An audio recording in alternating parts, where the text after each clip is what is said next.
बिस्मिल्लाहिर्रहमानिर्रहीम, अस्सलाम वालेकुम।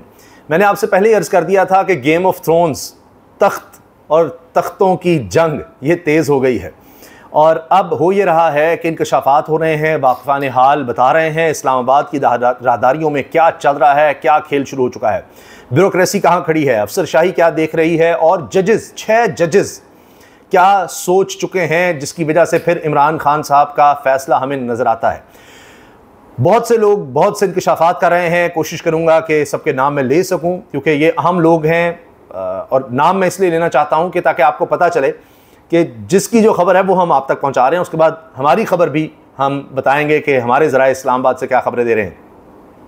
और ये मकबूल जान साहब, इनके नाम से कौन वाकिफ़ नहीं है, ब्यूरोक्रेट भी रहे, दानिश्वर हैं, साफ़ी हैं, कॉलम भी लिखते हैं, किताबें भी लिख चुके, गिरफ्तारी भी भुगत चुके, तो बहुत कुछ इन्होंने देखा है। उन्होंने हाल ही में एक वीडियो लगाई जिसमें उन्होंने कहा क्या हवाओं का रुख तब्दील हो रहा है और फिर DGISPR ने सुलेमान सब कुछ झूठा कह दिया।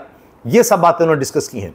अब और ये मकबूल जान साहब ये कह रहे हैं कि एक तो जो अफसरशाही हमारे यहाँ है, ब्यूरोक्रेसी, जिसका वो खुद भी हिस्सा रहे हैं, तो ब्यूरोक्रेट्स उनके अब भी दोस्त होंगे और उन तक इतलात भी पहुँच रही होगी और ऐसी तो नहीं और ये मकबूल जान जैसा शख्स ये बात कर रहा होगा, ज़ाहिर एक ज़िम्मेदार शख्सियत हैं। तो जब वो कह रहे हैं कि ब्यूरोक्रेसी में हलचल मच चुकी है और ब्यूरोक्रेसी में अब लोग ये सोच रहे हैं जो आला ओहदों पर बैठे हैं कि ये कश्ती डूब रही है और हमें अब देखना होगा और अब हम मज़ीद इनके साथ, ये डूबती कश्ती के साथ ना हो, अपना अपना बचाव करें।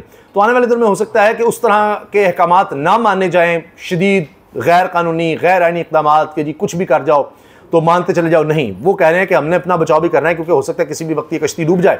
और हमारे यहाँ ब्यूरोक्रेसी को पहले अंदाज़ा हो जाता है क्योंकि उनको जो इस्टेब्लिशमेंट की तरफ से पीछे से अहकामात आ रहे होते हैं, जब वो और तरफ चले जाएं कि भाई देख लो जिस तरह से है या उतनी सख्ती ना हो रही हो, तो उनको भी नज़र आ जाता है कि इस्टेब्लिशमेंट अब हमें नहीं कह रही, तो लिहाजा अब हुकूमत से वो बात बन नहीं पा रही। उस तरह का वो जो सेम पेज है, यहाँ से आगाज़ हो जाता है कि अहकामात, मसलन पुलिस को पहले कहा जा रहा था हाँ छोड़ना नहीं है किसी को, बिल्कुल छापे मारो, ये करो वो करो। अब उस तरह के अगर अहकामात नहीं आ रहे, फ़र्ज़ कीजिए, और सिर्फ हुकूमत की तरफ से ही आ रहे हैं, तो फिर इस्टेब्लिशमेंट को पता लग जाता है, इस्टेब्लिशमेंट को समझने वाले ब्यूरोक्रेट से समझ जाते हैं कि अब वहाँ से नहीं, अब हुकूमत की तरफ से आ रहे हैं तो चीज़ें गड़बड़ हो चुकी हैं। तो एक तो चीज़ ये है।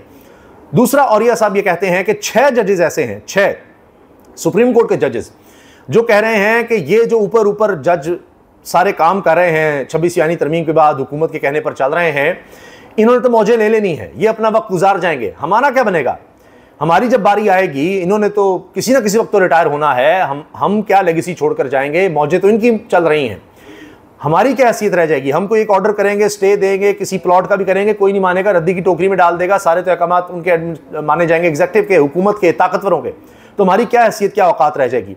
तो ये भी एक वजह है जिसकी वजह से फिर आप याहिया खान साहब का ये फैसला देख रहे हैं कि जी इमरान खान के हक में कैसे फैसला दे दिया, किस तरह दे दिया। 26वीं यानी तरमीम के बाद ये कहा जा रहा है कि पहला ऐसा फैसला जो इमरान खान के हक में आ गया, अगरचे फैसले में बड़े इबहाम है, अजीबोगरीब, यानी डिस्कस ही नहीं किया गया, हाई कोर्ट के बारे में कोई बात नहीं की गई कि उनका फैसला क्यों गलत है, फलां है, बस थोड़ा सा ये किया गया है कि बस ये कहा गया कि जी कंसिस्टेंसी को हमने देखा है कि इस तरह सुप्रीम कोर्ट ने पहले भी जमानतें दी थी, तो हाई कोर्ट के फैसले को क्रिटिसाइज ही नहीं किया गया और सारा कुछ छोड़ दिया गया जी ट्रायल कोर्ट क्या करती है। इसमें भी यह है कि अभी तक चलानी जमानी नहीं हुआ, जो पहला स्टेप होता है कि पुलिस की तरफ से एक फॉर्मली इल्ज़ामात लगाए जाते हैं, पुलिस जब चलान सबमिट करती है कि जी हमारे मुताबिक इन्वेस्टिगेशन हमने मुकम्मल कर ली है और हम समझते हैं कि ये इस पर मुकदमा बनता है, इस सेक्शन के तहत ये सज़ा होती है, ये जो भी पुलिस कहेगी, इदारा कहेगा, वो चलान, वो अब तक सबमिट ही नहीं हो रहा।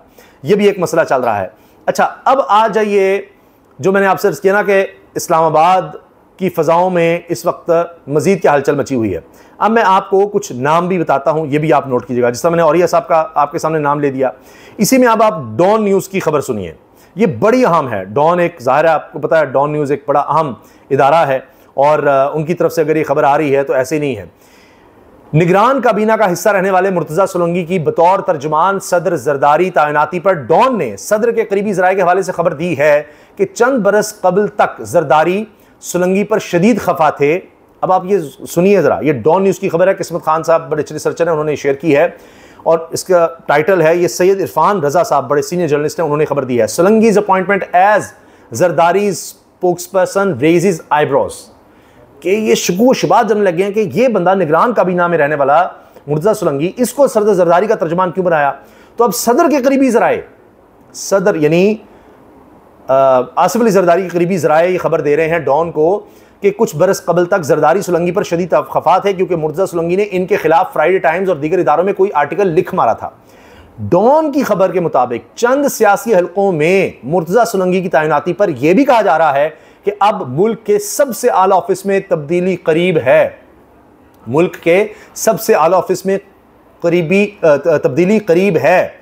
यह बड़ा वाज़ेह है, यह ऐसी तैनाती नहीं की गई। अब आप देखिए कौन सा आला तरीन ऑफिस है जहां तब्दीली आ रही है और मुर्तज़ा सोलंकी की तैनाती, नई तैनाती, नए इंकशाफात। अब ये खबर छप चुकी है, कहीं से डिनाइल नहीं आ रहा, कहीं से इसके अब हवाले से ये नहीं कि जुटलाया जा रहा हो। तो सुहेल ब्राइट साहब के बारे में तो ISPR ने वाज़े तौर पर कह दिया है। खैर वो भी चीज़ें और भी आगे चलकर वाज़े होंगी और बहुत सी बातें पता चलेंगी। एक और मैं आपके सामने खबर शेयर कर दूं इसी तरह से। ये उस्मान बशीर हैं और ये GNN पर प्रोग्राम भी करते हैं, सीनियर प्रोड्यूसर हैं, best producer of the year award इनको मिल चुका। नियो न्यूज़, 92 न्यूज़ और एक्सप्रेस न्यूज़ में काम कर चुके। ये कहते हैं, खबर तज्जिया नहीं दे रहे, खबर, मियाँ साहब चाहते हैं कि साबिक DG ISI को सज़ा सुनाई जाए मगर अफसरान और बड़े साहब इस बात पर इत्तेफाक नहीं करते। मियाँ साहब एक्सटेंशन पर शोर डालने लगे तो वाज़ेह अहकामात जारी हुए कि कॉलम वाले मामले पर गुज़श्ता सोच से इनकार कर दिया जाए और 9 मई से जमानत करवा दी जाए और पैगाम दिया जा चुका है। नहरों के मामले पर इनकार, अब ये नहरों के मामले पर इनकार कहा गया कि जी ये जरदारी साहब पर जा रहा है कि सिंध में नहरें निकालनी थी, उन्होंने खुद अहकामात पहले दिए लेकिन दूसरी तरफ से काम भी शुरू करवा दिया, कौम परस्तों को खबर पहुंचा दी कि जी नहरें निकल रही हैं, ये हो रहा है, और वो सिंध में इतना खौफनाक एहतजाज हो गया कि चीज़ें वापस लेनी पड़ी। तो एक तो ये कि नहरों के मामले पर इनकार और फिर मजीद सूबों की तकसीम का मामला फील्ड मार्शल के प्लान के रास्ते में रुकावट बन रही है। अब मियाँ साहब नए चीफ के नामों पर नज़रें दौड़ा रहे हैं। तो ये भी कह रहे हैं कि जी वो जो पेज था वो लीरो लीर हो रहा है। अब ये मैंने आपको बता दिया है नाम, ये उमर बशीर हैं, आप इनकी टाइमलाइन पर जाकर चेक कर सकते हैं। ये कहते हैं जी कि पेज पाट गया जे, मुकम्मल जिम्मेदारी नाल दसिया जे, कि मैं मुकम्मल जिम्मेदारी से बता रहा हूँ कि पेज जो है वो फट चुका है। अच्छा, अब वुज़रा आ गए हैं, उनको परेशानी है कि क्या हो रहा है, उनको समझ नहीं आ रही, क्या खिचड़ी पक रही है, इनके ऊपर गेम गुजर रही है। तो अब जनाब ज़मानत उसी को मिलती है जिसके बारे में इम्कान मौजूद हो कि इसके खिलाफ जुर्म साबित नहीं हो सकता। सुप्रीम कोर्ट से इंसदाद दहशतगर्दी के 8 के 8 मुकदमात में इमरान खान को ज़मानत मिलने का मतलब है कि प्रोसिक्यूशन का केस इंतहाई कमज़ोर है, ये मतुल्लाह जान साहब कह रहे हैं। तो बाकी हवाइयाँ उड़ी हुई हैं, चीखो पुकार पड़ी हुई है सुप्रीम कोर्ट के फैसले के बाद। अब हुकूमत परेशान है कि क्या हो रहा है, एस्टैब्लिशमेंट किस तरफ खड़ी है, किसी भी वक्त हमसे हाथ उठ गया तो हम तो फॉर्म 47 वाले हैं, हमारे लिए किसी निकलना भी नहीं, हमारे पास वोट भी नहीं है, तो अब क्या करेंगे। तो इसलिए अब हुकूमत परेशान है कि किधर जाएं। और ख़बरें ये आ रही हैं, वाक़फ़ान हाल बता रहे हैं कि इस वक्त इस्लामाबाद में शदीद परेशानी का माहौल है। ये हमारे ज़राए जो बता रहे हैं। मैं ऐसा करता हूँ कि वो जो मेरे पास व्हाट्सएप है वही आपको बता देता हूँ, क्योंकि सोर्स सिर्फ मैं इतना कोट करूँगा कि अहम तरीन हमारे ज़राए बड़ी ज़िम्मेदार पोजीशन पर बैठे हैं, उन्होंने मुझे लिख कर भेजा, अल्फाज में बता देता हूँ। आग लगी हुई है इस्लामाबाद में, ताकतवर परेशान हैं कि ये कैसे हो गया, फ़ैसला कैसे आ गया, और वफाकी वज़रा को लाइव आकर सफाइयाँ देनी पड़ रही हैं कि सिर्फ ज़मानत हुई है, बरियत नहीं। तो ये सारा खेल चल रहा है। ये मैं आपको जो मुझे लफ्ज़ ब लफ्ज़ खबर पहुँचाई है हमारे ज़राए ने, अहम पोजीशन पर बैठे, वो मैंने आपके सामने रख दी है, अंदाज़ा लगाइए आप। तो मैंने आपको बता दिया वाक़िफ़ान हाल क्या कह रहे हैं, हमारे ज़राए हम तक क्या खबर पहुँचा रहे हैं। तो हलचल मची हुई है। अभी तो ये एक केस के बाद ज़रा सिनेरियो बदलता नज़र आ रहा है। आगे आगे देखें अभी क्या होने जा रहा है, क्या क्या चीज़ें अभी और मज़ीद खुलेंगी, तो बहुत सी वजाहतें मज़ीद आपके सामने आ जाएंगी। क्योंकि जिस तरह से ये हुकूमत बैठी हुई है ये बैसाखियों पर चल रही थी, और अब एक बड़ी खौफनाक बात ये हुई है कि यहाँ हमें ये नज़र आ रहा है कि पॉलिटिशियंस जो हैं, सियासतदान, वो अब आवाम की परवाह नहीं कर रहे। कराची के हालात आप देख लीजिए, दीगर सूरत हाल देख लें, उनको ये है कि आवाम से हमारा अब लेना देना नहीं है। वो शहबाज शरीफ पॉलिसी पर चल रहे हैं कि हमें वोटों की ज़रूरत ही नहीं रही, बारिश हो रही है, कराची डूब रहा है, छोड़ो परे। आप देखिए ना मुर्तज़ा वहाब कैसे मेयर बन गए। जमात इस्लामी को, तहरीक इंसाफ को लोगों ने वोट दिया लेकिन वो नहीं बन सके। उनको पता है पीछे से हमारे सपोर्ट कहीं और होनी चाहिए, अवाम छोड़े परे।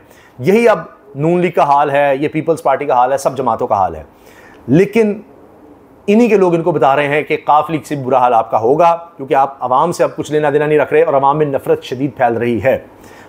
अनीक नाजी साहब, और उन्होंने बात की है, वो नून लीग के हक में बात करते थे, इमरान खान के खिलाफ बात करते थे। उन्होंने अजमल जामी से बात करते हुए कहा है कि लोग इनसे इतनी नफरत कर रहे हैं कि इनका नाम सुनना नहीं पसंद कर रहे अब, और ये लोग जा नहीं सकेंगे अपने हल्कों में, इनका इतना बुरा हाल हो चुका है। तो देखिए आने वाले दिनों में मज़ीद क्या क्या होता है, इंशाल्लाह हर चीज़ से आपको अपडेट रखेंगे। अल्लाह हाफ़िज़।